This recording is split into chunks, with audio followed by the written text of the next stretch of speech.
Hello, hobby friends. My name is Ren. Welcome to my hobby room.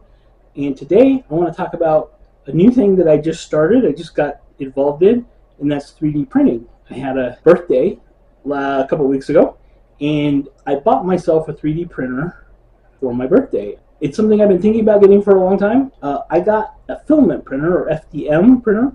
I am brand new to 3D printing, so bear with me if I don't get all the terms right to start with. But I got an FDM printer. It's a Bambu Lab A1 printer, and I've tested a few things out. I decided not to get a resin printer, at least not right now, because primarily what I want to do to it is print terrain pieces, not like actual minis. I've got a ton of minis. Mostly I want to do terrain stuff. So I've just started. I've got a few things. So let's get into what I've done so far. Okay, so here I've got my table camera on now. There you can see kind of right here, I've got some Dwarven Forge tiles still. That's another video that I'm working on. I'm building up a Dwarven Forge dungeon. That's going on at the same time, but there'll be a different video on that. But so, like I said, I got a Bambu Lab A1 printer, and this is the first thing that I've printed. It's what I believe is called a benchy, which is a benchmark. This little boat is a good first test of a printer because of the angles and curves and stuff that it has. So this printed perfectly. It was very easy to print because this model came preloaded on the printer's memory card. So there was nothing for me to download or set up. You literally have to push a couple of buttons on the little touchscreen for the printer, and it printed this, and that printed that A-OK. So that's the first thing that I've printed. The second thing that I printed is this little fidget cube. It might be a little hard to see because I picked white filament because I didn't. Mostly I'm going to make terrain and I'm going to paint it, so it's not going to matter what color it is. But this is the second thing I printed, and it was a step up for a couple of reasons.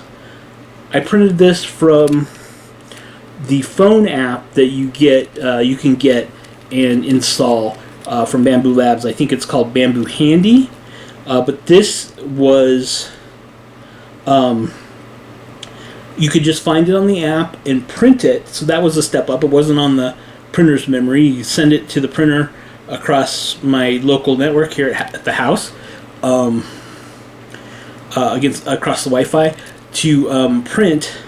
But the really interesting thing about this is that it's multiple pieces. So this is like a fidget cube. You could turn it and it like rolls around in the different ways like this. So you can see the thing that I find really interesting about this is that it printed in place. There's 8 cubes and 8 connectors, so 16 separate pieces that are interlocking pieces.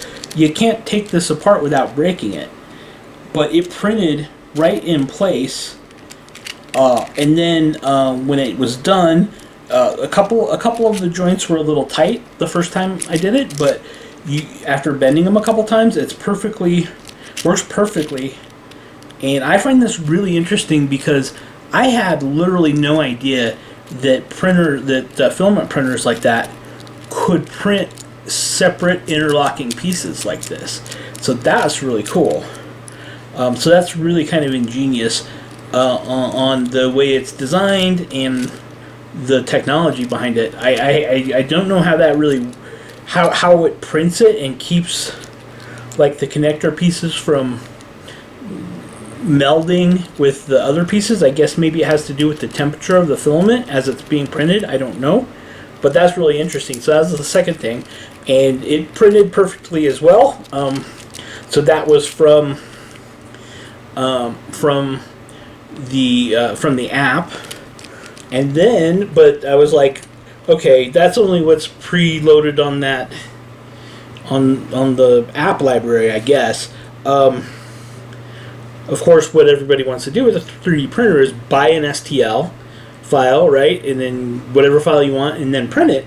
So that's what I did. I got I tried printing some minis. So I have these two little skeleton guys. I know it's going to be super hard to see the details because of the fact that they're white, and the lighting is not. I'm still trying to figure out video lighting as well. So, but they printed decently. There's one, I would say, one of their axes. This guy's axe maybe is a little deformed on the bottom part right here. But I got these a while ago from Kickstarter, and I'm like, why would you buy STLs from a Kickstarter if you didn't have a printer? And I didn't. I actually backed this particular Kickstarter for physical models. I'm not going to say which one it is because it's questionable whether they'll actually deliver the physical models.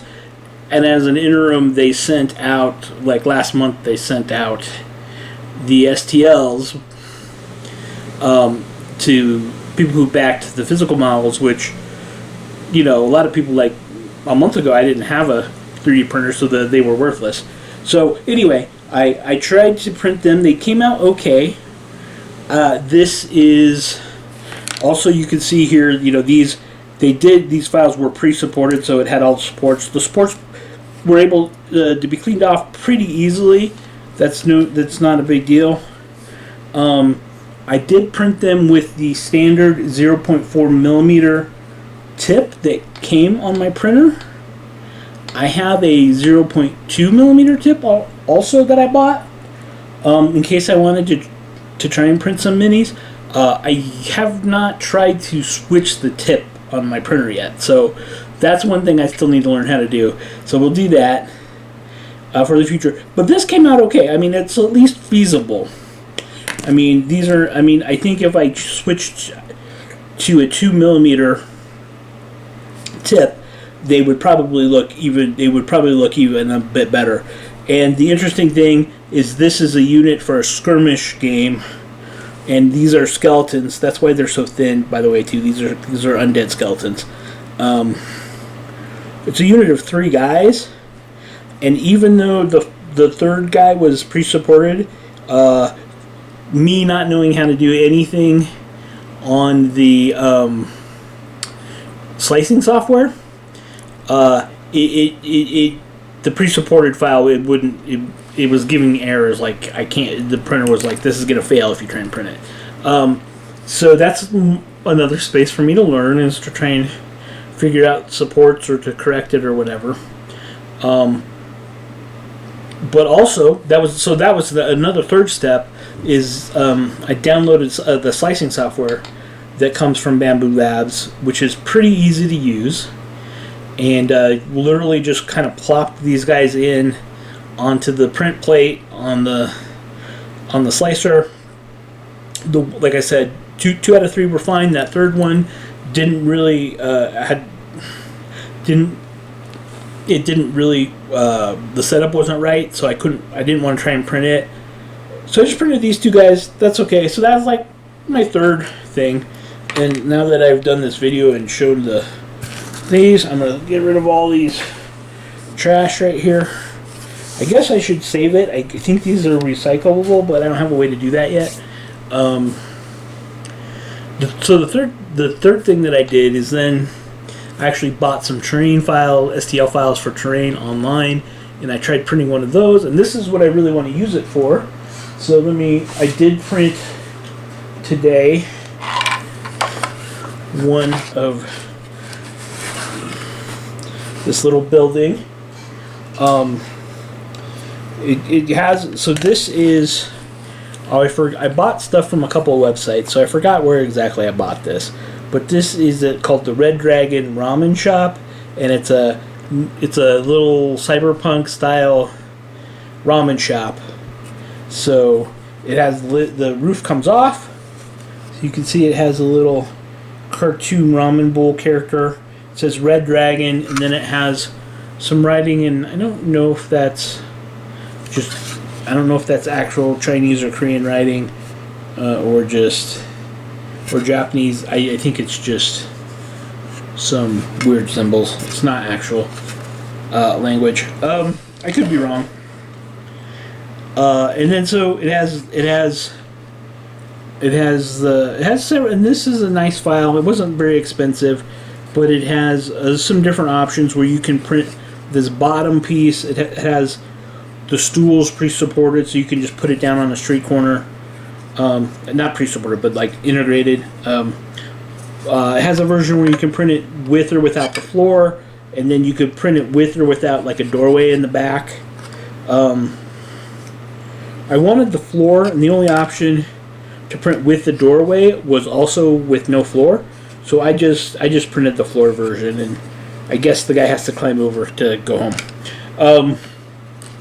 There's a separate piece for a little stove that can be glued in, which is good because there's like a vent on the back of the roof, so I'll do that. It also came with this piece of shelves. I don't know if I'll be able to use that. It doesn't... I don't know if there's enough room. You could put the shelves across the back because if you see there's no stools on the back side. So you can put shelving across here if you wanted. I'll probably just put the stove in instead, and I'll just use these shelves for something else. Oh, and then it also, the bottom piece here also, you can with shutters. It has like, if it's closed and you can lock it up. You can print a version that has like the retail metal shutters on that you see on stores. You can close it up that way. You could close it up that way, and then it has two different roofs. It has this kind of pagoda style roof, but it also has another version that's kind of a rounded roof. I liked this roof better, so it turned out pretty well. It took about, it all fit on one plate, which is good because the Bambu has a 256 millimeter by 256 millimeter by 256 I guess it's cube print space, so I was able to fit both of these side by side, and then the shelves and the stove on one end, and it printed it in about 8 hours, so that's pretty good. So this will be printed up, and so this has been my foray into 3D printing so far. So that's it so far. I guess at some point I will paint this up, and I'll probably just post this video as it is, and then I'll have a follow-up video with to show that this is painted. Cool. Alrighty. Thank you for hanging out. Please like and subscribe, and I will see you next time in my hobby room.